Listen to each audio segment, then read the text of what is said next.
Boy, it's been a while. I actually think it's one of those weird things when you don't create content for a while for yourself, you forget those weird feelings that you get when you're in front of a camera.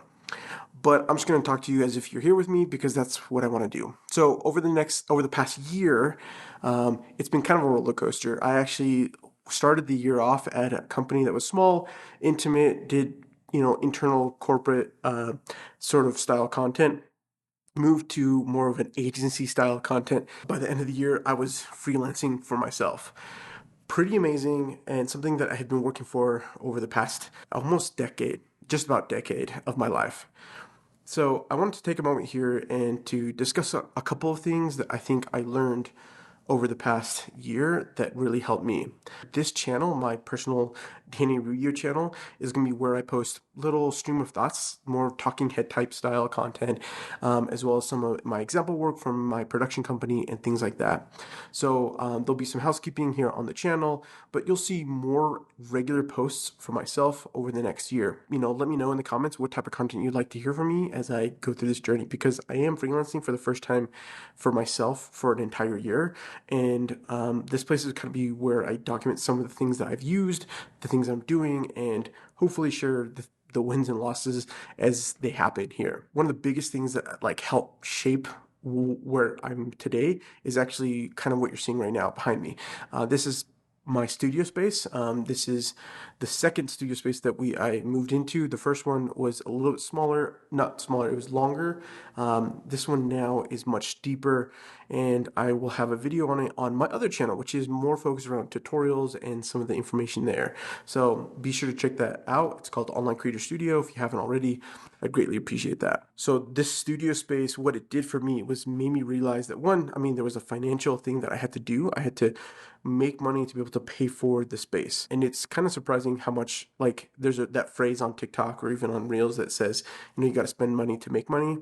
And there's so much truth to that, if you want to make money, there's a level of commitment that you have to do to invest in yourself, in your company, or whatever it might be. That might be a camera, that might be, maybe that's like a course or college or whatever. The act of spending actual dollars in order for you to make progress is huge. And this studio really helped me to realize that it felt just there was a different mind shift. And that was huge for me, because with that mind shift made me realize that I'm not just myself, I am a business. And that allowed me to open up my how I presented myself, what I showed when I talked to client, or how I interacted with clients, letting them know yeah, I'm me, but I can have a team. And that's the second thing I learned. So this year I worked with various teams and I learned a lot from them. In this coming year, I'm looking forward to connecting with the people that have inspired me, as well as helping to inspire others and working with those people on small projects, big projects, medium-sized projects, to grow and learn from each other. And maybe that might be a video, maybe that's a podcast, maybe that's something completely different. But in any case, I'm excited to connect with people that I really want to learn from, that I want to learn with in that aspect in this coming year, because I didn't do enough of that last year. The next bit, the next thing I think that really was that's important to me is the fact that because I'm now freelance, I've always been a person that has been really flexible, because of I always felt like that as a video person I had to be flexible in the sense of I need to abide by whatever the person I would be working with. But because I'm a business owner now, and because not only do I need to create content for my clients, I need to be very laser focused on how long that content takes. I feel like I cut pretty effectively and quickly.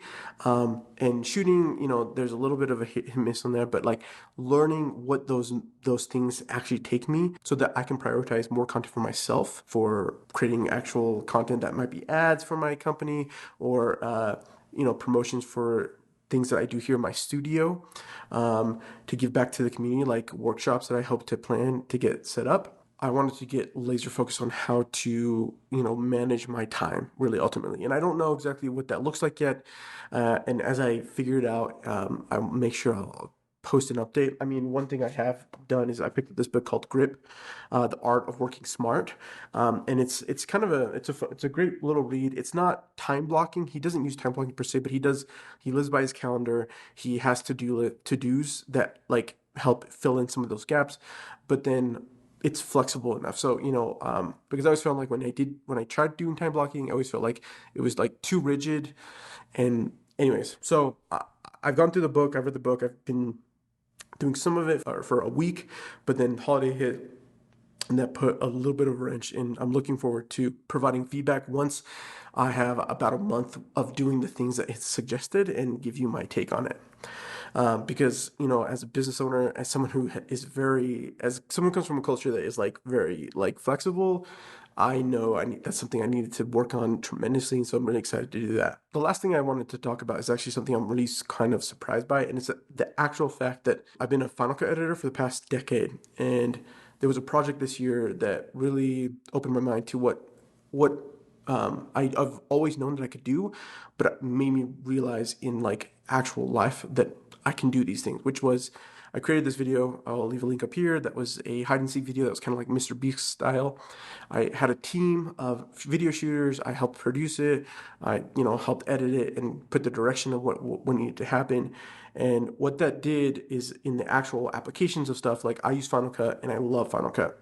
But it made me realize that like when you're working a team, there's a bit of a barrier and there's a struggle in some of those aspects. So I wanted to challenge myself in something new. I tried it once. I tried learning DaVinci Resolve, that's what this is. The whole thing is I'm editing in Resolve and learning Resolve. Not that I'm not doing editing in projects in Final Cut, but I'm trying to do as many of the projects I can in Resolve to learn it, to understand it, and more importantly, to level up my skills in color grading because it's something that I really haven't done. I've known and messed with it a little bit, but I've done now about 20. I've done 20 plus videos now in Resolve.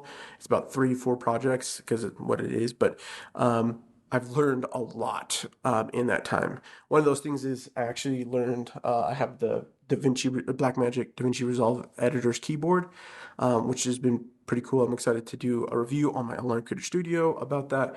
But jumping to Resolve really opened my mind to the fact that one, why I love Final Cut, because not only is fun learning Resolve, it's fun, it's challenging, but it's also infuriating because like I've been editing Final Cut and the way Final Cut acts and it just is different. But it's also like, oh, most people edit this way, and so I'm excited to like take some of the things I've learned from Final Cut and try to apply it in DaVinci, and also give back to DaVinci because this is one of the biggest reasons I'm trying Resolve and wanting to learn, not only because it's the color grading like tool for industry standard, but also I feel like it makes me more flexible because I'm not going to ever touch Premiere again. But if I cut and Resolve, that makes it a little bit more flexible. But it also because of what they're doing, they're listening to their creators. I know that Apple does too, but they take much longer to implement things that we may want, and we don't have a roadmap for them. Now we don't have a roadmap for Resolve, but they're listening to their community. I mean, a perfect example is like I started editing about 2 months ago in Resolve.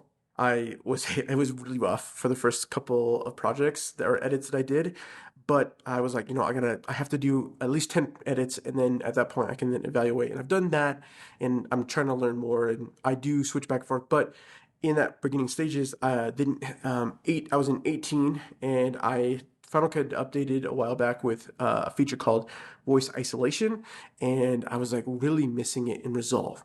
Literally that weekend after editing some projects and wishing I had that, they came out with an update that was 18.1 that added voice isolation and some other things into Resolve, and that was like it was just really rewarding to know that like I was wanting something and it came in an update. Not that Final Cut has never done that, but it was something that like I was a new user. I didn't feel it came out right at a time when that I wanted. And so it was really cool. And so I'm excited to see what kind of comes of it, especially with the fact that they have released an iPad version for Resolve, which kind of even opens it up more because Resolve has a free version, which means that like I could hire a high school intern for my company and they could cut on Resolve on an iPad or even like a computer and do some basic assistant editing type work while I do more of the professional stuff in the actual studio grade level that I have. Yeah, I mean, like I said, I think that this coming year, I'm really excited to spend more time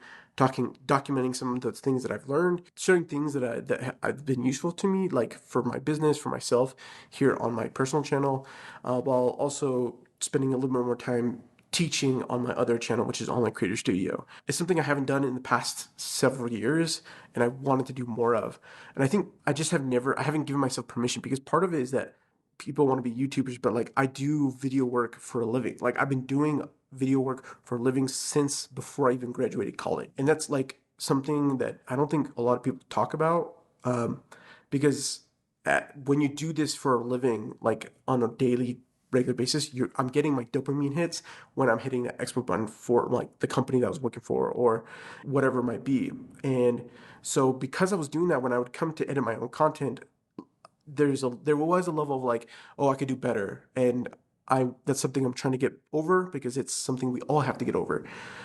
Even though I know that what I produce is good quality content, and even though it may not be as edited or produced as I do for my clients, it's something that I still need to do for myself, and it's something that's difficult for me sometimes, because I have a family, I have other responsibilities, and so being able to take the time for myself to do it for me is important. And, it should be important for you, whether that be a video or a podcast or writing an article, writing in your journal, whatever you're doing that you wanted to do, you should do it. This is the year that you do it. This is me doing that. I know I'm gonna be sitting in the edit. I know I'm gonna be editing my face right now, and I'm gonna be like, I wish I had some B-roll or whatever. It's not always about what you can create, but it's about creating and hitting that publish button, whether that be a blog post or whatever it might be. So yeah, I know this is probably really rambly. I'm really excited for this coming year. I'm excited to share my journey, my thoughts, and experiences that I have here on this channel. I hope the things that I've shared were maybe beneficial to you. If they were, leave a like. If not, sure, let me know what you'd love to know in the next video in the comments down below. Hasta luego, mi amigos.